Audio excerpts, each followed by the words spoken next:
घरामध्ये पत्नीचा स्वभाव व्यवस्थित नसेल, ऍडजस्ट करणं याला ज्ञान म्हणतात. मुलं चांगली निघली नाही, घ्यावं लागतात ऍडजस्ट करून. पार्टीला गेलं तरी आनंद माना आणि कथेत असला तरी आनंद माना, यालाच तर खरा ज्ञानी म्हणतात. पाव्यातला सूर जैसा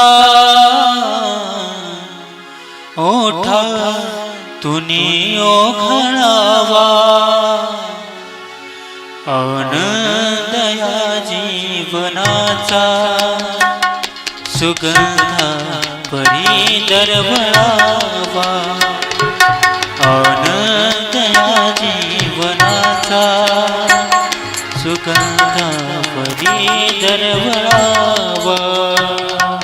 पाव्यातला सूर जैसा ओठातुनी ओघळावा, पाव्यातला सूर जैसा ओठातुनी ओघळावा,